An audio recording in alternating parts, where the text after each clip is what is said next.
kayak will slow you down just a little bit. I can appreciate that one. All right, very good. Here we go.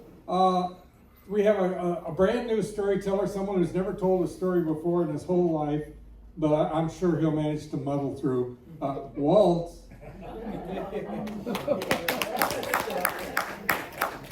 Once again. It's on Amazon. I got a few copies in the back. And he's got copies here. Yeah. Here they're only $10. Here they're only $10. Discount days. And the reason it's called cowboy poetry is that's the genre, not because I didn't realize that I've been telling bone stories for several years now. I've researched all about Bone Mizell and the Florida Cowboys, and I was at the Florida Storytelling Festival a couple of years ago, and we had a cowboy poet come speak to us. His name was Andy Hedges from Lubbock, Texas. Good-looking guy too, really square jawed and really good. And he collects. He doesn't. I don't know if he writes it himself, but he does collect cowboy poetry. And he would. I give him a ride to the airport and back, and he said, you know, you could take those bone stories and turn them into cowboy poems. And I said, well, I've heard of cowboy poetry. I lived out west. Poetry's not my thing, but you know, it's fun. Cowboy poetry tells a story. It usually rhymes in couplets. My greatest rhyme in doing it, because I started saying, well, I've researched these. I got about 20 stories about this guy. And my greatest rhyme in here was he was sentenced to 2 years in state prison for stealing cattle that wasn't his'n. And I had her say, his'n is a word? I said, it is in the South. His'n. Well, I developed these stories. Now, Ross started off by talking about April it was the month that Florida was discovered by Ponce de Leon. And Ponce de Leon and Hernando de Soto, when they came through, they were aiming on settling this place, and they brought Andalusian cattle and the Andalusian horses with them. And they got loose, and there were shipwrecks too, and so the cattle and the horses moved to the interior of Florida, where there weren't so many people. And that was in the 1500s. By the 1700s, 1800s, there were thousands of head of cattle roaming through Florida around the Everglades, that area around Arcadia. And now it wasn't very good. It wasn't very good beef. The Andalusian cattle was scrawny and tough, and it lived in the scrubs. And one time I came across this story that Henry Ford, when he vacationed down here in Fort Myers, he had a New York City reporter come visit him, and he said, Mr. Ford, what's this Florida beef taste like?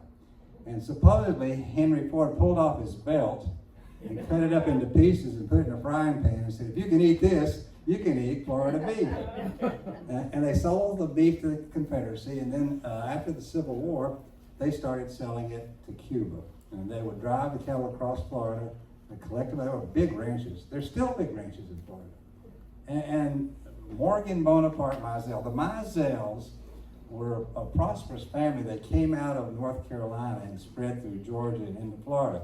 They claimed to be descendants of the French Huguenots who were brought over to fight in the Revolutionary War.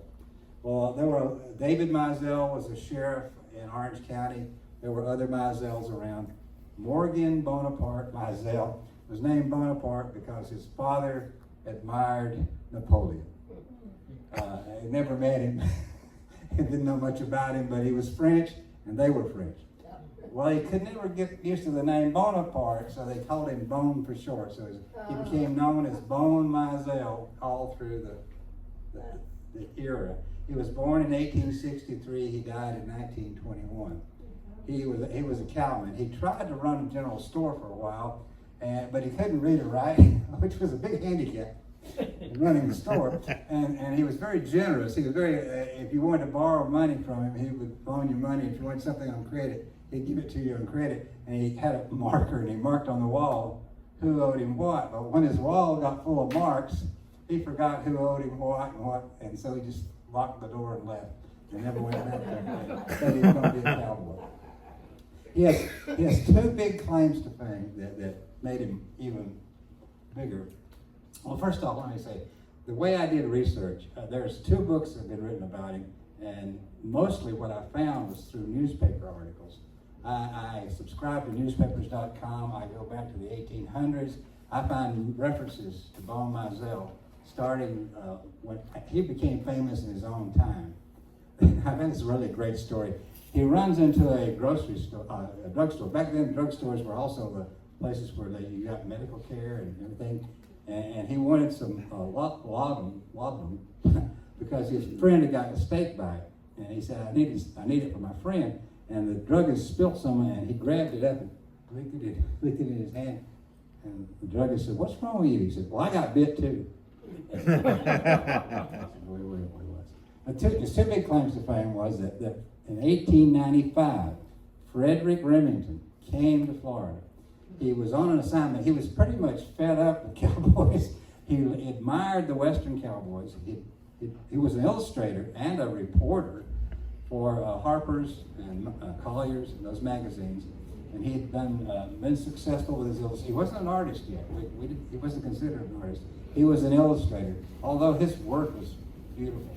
And he came down here and he was a little bit disgruntled, a bit unhappy. It's the summer of 1895.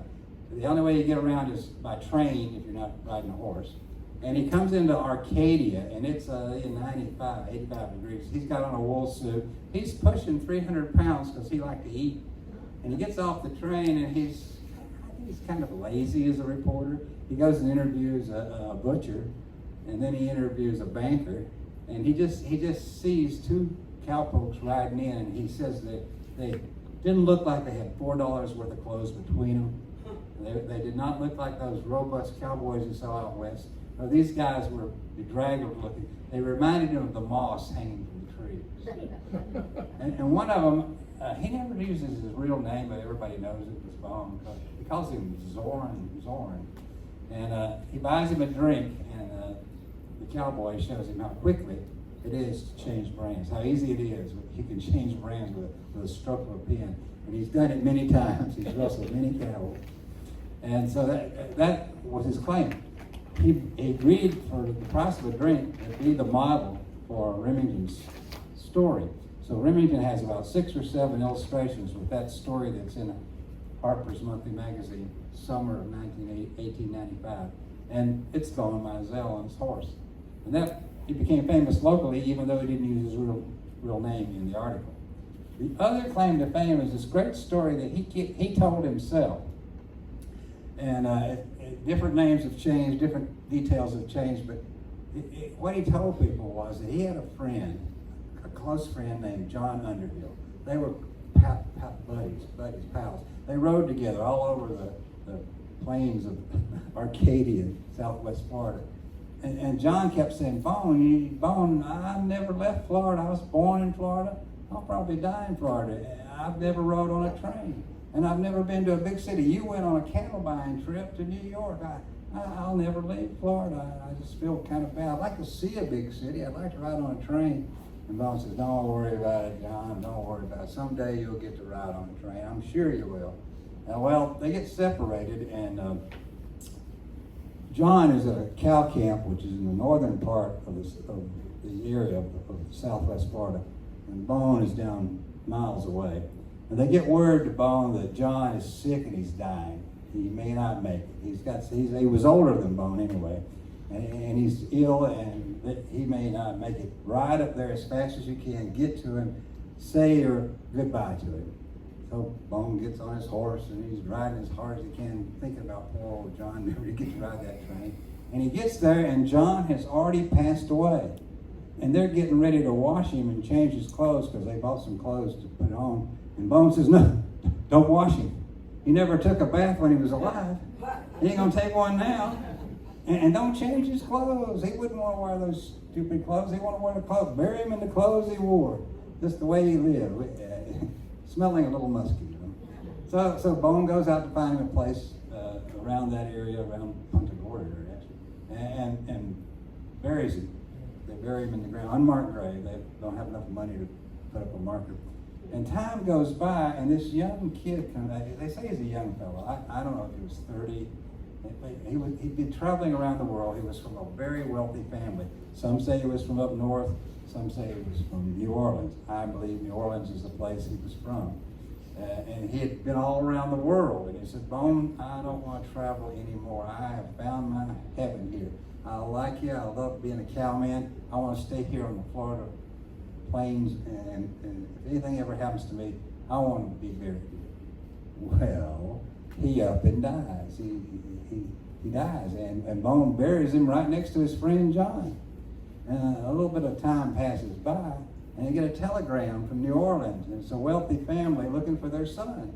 And it comes to the attention of the ranchers, and then they pass it around, and it comes to Bone. And there's money in there, money to, if he's passed away, dig him up and send him home. Well, Bone takes the money, he knows where they're buried, and he puts it in his pocket, and he gets on his horse, and he's riding out there, and he's thinking, oh, John never get to ride on a train, and John never left Florida, and that kid didn't want to leave, and they've been in the ground a while, and chances are they won't open the casket. So he digs up John, or has John dug up, and they ship that casket back. And to this very day, they believe that John is buried in a very fancy mausoleum in New Orleans, and that kid's still in Florida in Punta Gorda.